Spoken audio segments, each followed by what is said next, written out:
দর্শক শুভেচ্ছা, স্বাগত জানাচ্ছি ফার্স্ট ওয়াশ এখন কি চায়ের আয়োজনে। চ্যানেলের পর্দায় যারা আমাদের দেখছেন এবং শুনছেন আপনাদের সকলকে জানাচ্ছি শুভেচ্ছা এবং সালাম। গত পর্বে আমরা আলোচনা করছিলাম সাম্প্রতিক সময়ে সারা দেশে ছিনতাই, ডাকাতি, চাঁদাবাজি, খুন, হামলা সহ বিভিন্ন রকমের অপরাধমূলক ঘটনায় আইনশৃঙ্খলা পরিস্থিতির অবনতির প্রেক্ষিতে জনমনে সৃষ্ট নিরাপত্তাহীনতা এবং আইনশৃঙ্খলা পরিস্থিতির উন্নয়নে আমরা আসলে কি করতে পারি সেই বিষয়গুলো নিয়ে। দর্শক, আমরা কথা বলছিলাম 5ই আগস্ট পরবর্তী সময়ে আইন শৃঙ্খলা রক্ষাকারী বাহিনীর কর্মকাণ্ডের ফলপ্রসূতা নিয়েও। আজ দেখবেন এই অনুষ্ঠানের দ্বিতীয় পর্ব।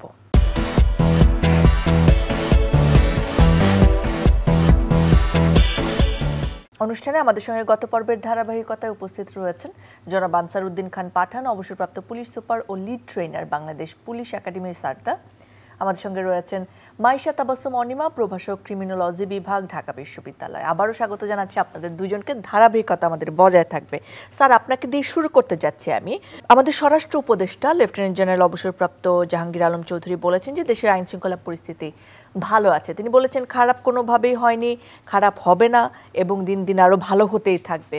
অথচ তার অপারগতা বা ব্যর্থতার দেখিয়ে বৈষম্য বিরোধী ছাত্র আন্দোলনের নেতারা সহ অনেকেই তার পদত্যাগ দাবি করেছেন এবং 23শে ফেব্রুয়ারি রাত 3টায় যে এক জরুরি সম্মেলন তিনি ডেকেছিলেন সেখানেও তিনি বলেছেন যে আইন শৃঙ্খলা পরিস্থিতির আসলে উন্নতি হয়েছে।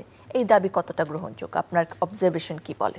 সম্মানিত স্বরাষ্ট্র উপদেষ্টা যে কথা বলেছেন সেটা আমার মনে হয় যিনি এই চেয়ারে থাকবেন তিনি এটা বলবেন, কারণ তিনি তো আর এটা বলবেন না যে খুবই খারাপ অবস্থা চলছে।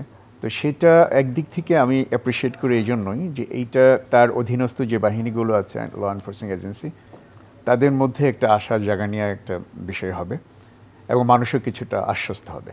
কিন্তু প্রকৃতপক্ষে যে সিন আমরা দেখছি বাইরে, সেখানে একটা ভীতি এখনও রয়ে গেছে, জনমনে এখনও বেশ আতঙ্ক রয়ে গেছে।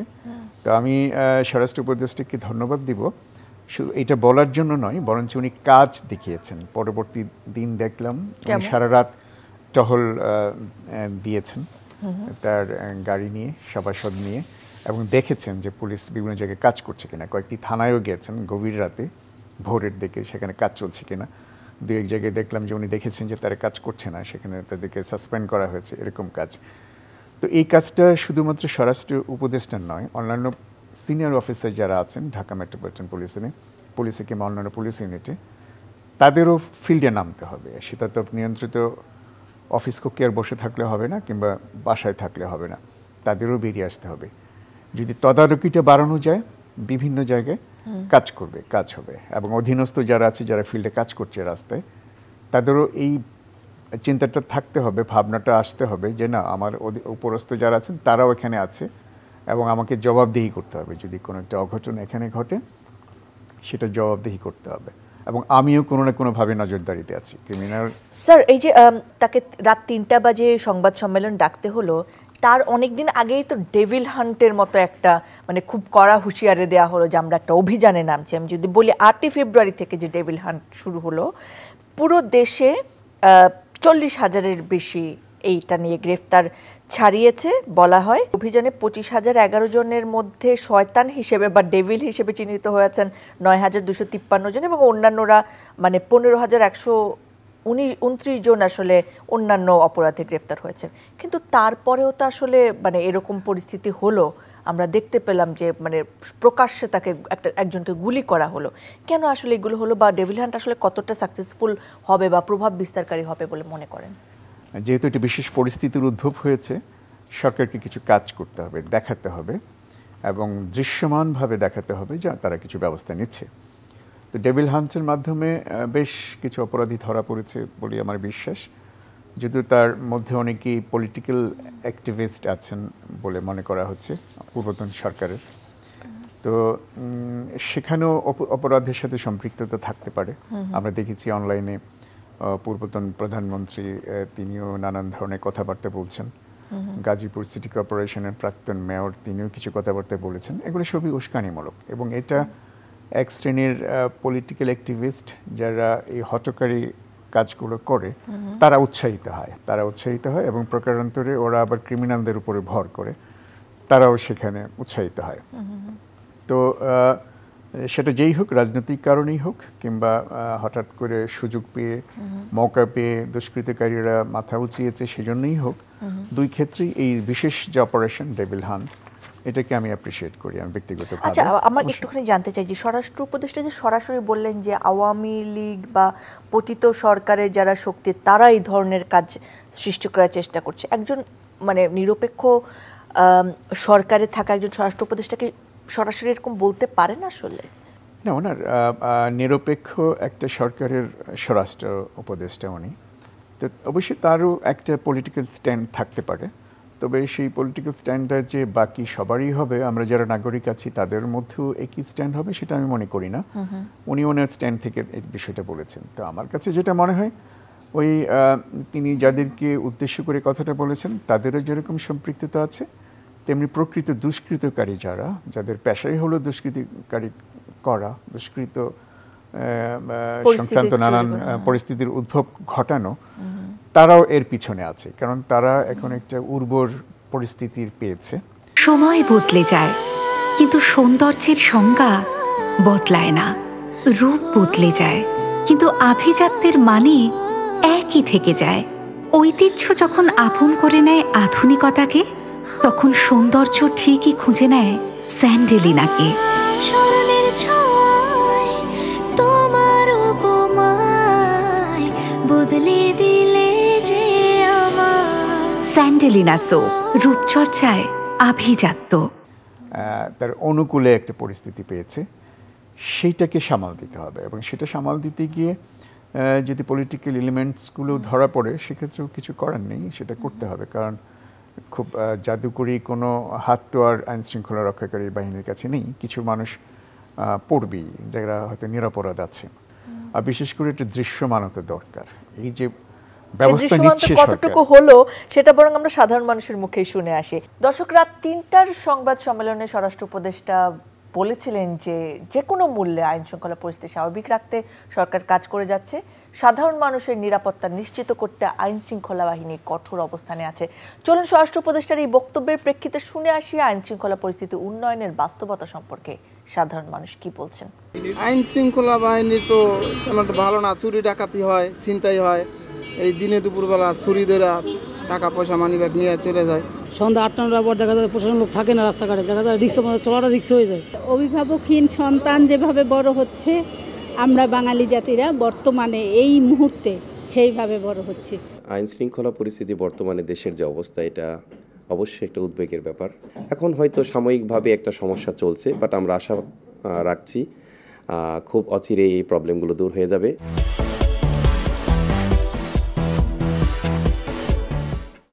আমরা স্টুডিওতে ফিরে আসি। স্যার, আপনার কাছে মনে হয় এই প্রশ্নটা যাওয়া উচিত ছিল, কিন্তু আমি আপুর কাছে যেতে চাই। নিশ্চয়ই একাডেমিক জায়গা থেকে উনি বলতে পারবেন যে আইন শৃঙ্খলা পরিস্থিতি কঠোর না হলে আসলে কোনো অবস্থাতেই, মানে কোনো সরকারের আমলে, কোনো সরকার পরিবর্তনের পর, পট পরিবর্তনের পর কখনোই আসলে এই ধরনের ব্যাপার কমানো সম্ভব হবে না। আমাদের এখনও যে আমাদের 7 মাস চলে যাওয়ার পরে আমাদের শুনতে হচ্ছে আমাদের পুলিশরা আসলে অ্যাক্টিভ না, তারা মোটিভেশন পাচ্ছেন না, সেটার কারণ কি বা এর থেকে উত্তরণের কি উপায় হতে পারে বলে মনে করেন আপনি? আমাদের যেমন একটা গণ অভ্যুত্থানের মধ্যে দিয়ে গেলাম, আমরা বিশ্বের সকল ধরনের গণ অভ্যুত্থানের পরেই এরকম ধরনের একটা পরিবেশের সৃষ্টি হয় বলে দেখেছি। সেটা আমরা আরব বসন্তের কথাও বলতে পারি। আমাদের দেশে গত 7 মাসে যে পুলিশের 5 আগস্টের পরবর্তীতে তাদের যেই অবস্থা হয়েছিল, এটা তো অবশ্যই তাদের মধ্যে একটা অনাস্থার সৃষ্টি করে।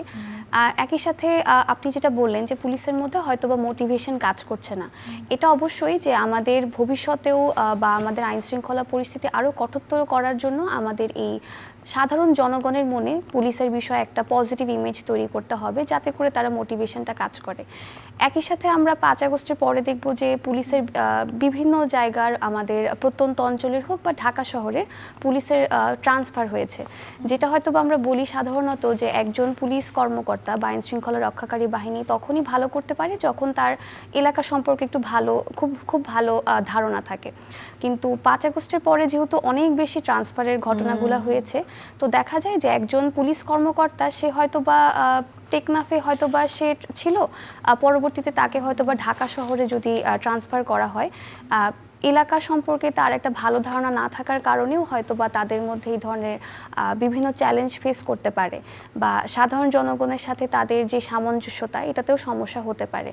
একই সাথে হচ্ছে আমার মনে হয় বর্তমান যে পরিস্থিতিতে আমরা যাচ্ছি, আমরা বাংলাদেশ পুলিশ স্যার অবশ্যই আরও ভালো বলতে পারবেন, আমরা যে রিঅ্যাক্টিভ অ্যাপ্রোচে কাজ করি, একটা অপরাধ হয়ে যাওয়ার পরে সেটা আমরা ট্যাকেল করার চেষ্টা করি। অবশ্যই এটা সব ধরনের অপরাধের ক্ষেত্রে না, কিন্তু বর্তমান আমরা যে সময়টা দিয়ে যাচ্ছি আমাদের অবশ্যই প্রোঅ্যাক্টিভ পুলিশিং বা ইন্টেলিজেন্স লেড পুলিশিংয়ের অ্যাপ্রোচটা আমাদের ধারণ করতে হবে। কোনো একটা অপরাধ হয়তো বা কোথাও কোনো এই যে চাপাতি ব্যবহার করে কোথাও কাউকে কোপানো হচ্ছে বা খোলা রাস্তায় কাউকে গুলি করা হচ্ছে, এটা অবশ্যই একজন আইন শৃঙ্খলা রক্ষাকারী বাহিনীর তার এলাকাতে কোন ধরনের অপরাধীদের বাস বা কোন ধরনের অপরাধগুলো হচ্ছে তাদের বাসা চিহ্নিতকরণ, এগুলা নিয়ে একটু নজরদারি বাড়াতে হবে। স্যার একটা কথা বলেছিলেন যে এটা সাধারণত হয়ে থাকে আইনে, যে একজন অপরাধী জেল থেকে ছাড়া পাওয়ার পরে আমাদের দায়িত্ব থাকে যে আমরা তাদের ট্র্যাক করা, বলতে সিচুয়েশনটা আমরা দেখি যে তারা কোথায়, তারা বর্তমানে জীবিকা কিভাবে পার করছে, নাকি সে আবার সে অপরাধের মধ্যে জড়িয়ে পড়েছে। তো একজন যদিও এটা জেল কর্মকর্তাদের ক্ষেত্রে দায়িত্বটা বর্তায় যে একজন কারাগার থেকে বের হওয়ার পরে তার অবস্থান সম্পর্কে জানা, কিন্তু বর্তমান পরিস্থিতিতে আমাদের পুলিশকেও আসলে এটার সাথে এঙ্গেজ হতে হবে, যাতে করে আমি অন্তত জানতে পারি যে আমার এলাকাতে ভবিষ্যতে কোন ধরনের অপরাধগুলো হতে পারে এবং এই অনুযায়ী আমার পুলিশের মনিটরিংটা। অনেকটা থিওরিটিক্যাল জায়গায় শুনলাম, আমি এবারে আনসারউদ্দিন স্যার আপনার কাছে একটু প্র্যাকটিক্যাল জায়গাটা শুনতে চাইব। কি কি চ্যালেঞ্জেস আসলে রয়েছে যার কারণে আমরা এই অ্যাক্টিভ জিনিসগুলো বা আদর্শ জিনিসগুলো করতে পারছি না এখনো? এটা কি রাজনৈতিক প্রভাব, নাকি আমাদের কাঠামোগত সমস্যা, নাকি আমাদের সক্ষমতার অভাব, নাকি সক্ষমতা আছে কিন্তু আমরা ব্যারিয়ার্সের জন্য কাজে লাগাতে পারছি না? কিছু সক্ষমতার অভাব কিছুটা হয়েছে। এই জন্য একটা যেটা আপা বললেন যে সবাই নতুন পুলিশ ধরতে গেলে এখন এক তো আমি আগে একটু বলেছি যে ট্রমাটাইজ একটা সিচুয়েশন, সেখান থেকে নর্মাল হওয়ার চেষ্টা করছে। আর এখন হলো যে ব্যাপক হারে বদলি হয়েছে, যেমন ঢাকা মেট্রোপলিটন পুলিশে একজন কনস্টেবল থেকে পুলিশ কমিশনার পর্যন্ত 5ই আগস্টের আগে যারা ছিল তা কেউ নেই। সবাইকে মফস্বলের বিভিন্ন জায়গা থেকে, থানা থেকে, গ্রাম থেকে ধরে আনা হয়েছে, এনে তাদেরকে ঢাকা মেট্রোপলিটন পুলিশে দেওয়া হয়েছে। আগে যেটা হতো যে কিছু সংখ্যক লোকের বদলি হতো আর কিছু সংখ্যক লোক এসে সেটা ফিল আপ করতো, একটা ইনস্টিটিউশনাল মেমোরি থাকতো, সেটা অনেকটা নষ্ট হয়ে গেছে। এখন অফিসার ইনচার্জরা রাস্তাঘাট ভালো করে চিনছেন না, সাব ইন্সপেক্টররা ক্রিমিনালদের কীভাবে ধাওয়া করতে হবে, কোত্থেকে ইন্টেলিজেন্স কালেক্ট করতে হবে, সেই বিষয়গুলো এখনও ধাতস্থ হতে পারছেন না। আরেকটা বিষয় হলো যে পুলিশের এত বছর ধরে একটা দায় মুক্তির বিষয় ছিল, তাকে প্রটেক্ট করার একটা বিষয় ছিল। পলিটিক্যাল পার্টি ইন পাওয়ার তারা পুলিশকে প্রটেক্ট করতো। 2-4টা জায়গায় যদি সে অন্যায় করে আসতো তার দায় মুক্তি দেওয়া হতো, কিংবা কোনো কোনো ক্ষেত্রে তাকে প্যাট্রোনাইজও করা হতো, যে বিরোধী মতের উপরে দমন পীড়ন চালানো, 2-4টা গর্হিত কাজ করে আসো, সেজন্য তাকে কিছু বলা হতো না এবং অনেক সময় পুরস্কৃতও করা হতো সারপ্রাইজিংলি। তো সেই অবস্থাটা আর নেই। তো এখন পুলিশের এই একটা ভয়ও আছে যে আমি যে বল প্রয়োগের ক্ষেত্রে একটু বেশি বল প্রয়োগ করব, আমাকে তো ধরা হবে, আমাকে তো জবাবদিহি করতে হবে। তো সেটাতে আমি নাই যাই, আমি সেটা না করিয়ে যদি আমার কাজটা করে ফেলতে পারি, তো সেরকম একটা বিষয় এখানে চলে আসছে, সেটাও একটা নিষ্ক্রিয়তার আছে। আর হলো পুলিশের নেতৃত্বে একটি অস্থিরতা আছে, যেটা বলেছি যে হাজারখানেক পুলিশ অফিসারের বিরুদ্ধে মামলা হয়েছে, এখন আরও চলমান আছে, মামলা হচ্ছে। তো আশা করা যায় এটা থেকে উত্তরণ ঘটবে। আমরা যে দেখলাম যে গত অন্তত 2 দিন ধরে অপরাধের প্রবণতা একটু কমেছে দেখতে পাচ্ছি, এবং রাস্তাঘাটে সাধারণ নাগরিক হিসেবে দেখতে পাচ্ছি পুলিশ এখন অনেকটা তৎপর হয়েছে। তো সেই কাজ করতে হবে পুলিশকে, এবং সেই কাজটা দৃশ্যমান করতে হবে যাতে করে আস্থাটা ফিরে আসে মানুষের মধ্যে। এবং জনসমাগমপূর্ণ যে স্থানগুলো আছে, যেমন বড় বড় বিপণী বিতান আছে, ব্যাংক আছে, বিভিন্ন রকমের ইনস্টিটিউশনগুলো আছে, অফিস পাড়া আছে, যেখানে অর্থের লেনদেন বেশি হয় কিংবা বেশি জনসমাগম হয়, লোকজন ক্রিমিনালরা পালিয়ে থাকতে পারে, ওই সমস্ত এলাকাগুলোতে টহল বাড়াতে হবে, পুলিশের দৃশ্যমানতা বাড়াতে হবে, অর্থাৎ বোঝাতে হবে যে আমরা কাজ করছি। তাহলে আস্তে আস্তে মানুষের মধ্যে আস্থা আসবে। আমাদের পলিটিক্যাল অস্থিরতার কি প্রভাব রয়েছে এখন আইন শৃঙ্খলা পরিস্থিতিতে কিংবা জননিরাপত্তার ক্ষেত্রে? আমরা অনেক সময় দেখেছি, বিগত সরকারের আমল তো অফকোর্স দেখেছি যে প্যাট্রোনাইজ করা হয়েছে সন্ত্রাসীদেরকে, বা এই ধরনের পাওয়ার দেখানোকে একটা পলিটিক্যাল স্যাবোটেজ হিসেবে গণ্য করা হয়েছে। এবং তাদের যে ক্ষমতার বিস্তার সেটার জন্য আসলে মানে ভালো মানুষকেও অনেক সময় এই ধরনের চাঁদাবাজ দখলদার বানানো হয়েছে, মানে আমাদের সিস্টেম বানিয়েছে।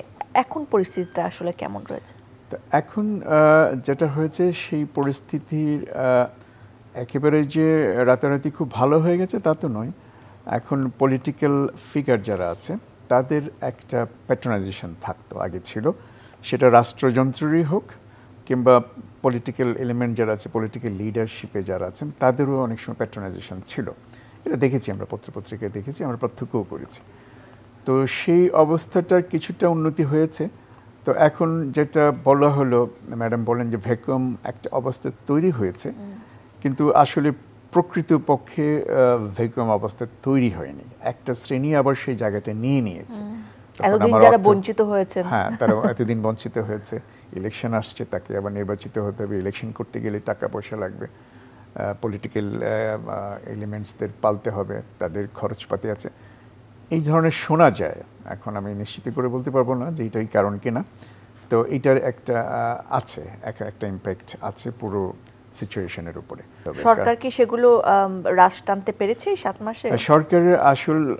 সরকারের তো কোনো কর্মী বাহিনী নেই। সরকারের কর্মী হলো পুলিশ কিংবা আইন শৃঙ্খলা রক্ষাকারী বাহিনীর সদস্যরা। কিন্তু মাঠ পর্যায়ে পুরো নিয়ন্ত্রণ তো আর সরকার রাষ্ট্রযন্ত্র দিয়ে করতে পারবে না। সেখানে তার কর্মী বাহিনী লাগবে, তার পার্টির লোকজন লাগবে, যারা মানুষকে সেন্সিটাইজ করবে, বোঝাবে যে এইটা এই সরকারের জন্য ক্ষতিকর হচ্ছে, এটা মানুষের জন্য ক্ষতিকর হচ্ছে, কিংবা আগামী ভোটে এটা আমাকে এফেক্ট করবে, এরকম একটা ভাবনা তার মধ্যে থাকতে হবে। সেটার অনুপস্থিতি, কারণ এই সরকার তো ইলেকশন করবে না, তার সেরকম কর্মী বাহিনীও নেই যাদেরকে এই মাঠে নামিয়ে দিয়ে অন্তত প্রচারটা চালাবে কিংবা জনমতকে পক্ষে আনবে, সেরকম একটা ভ্যাকুয়াম আছে।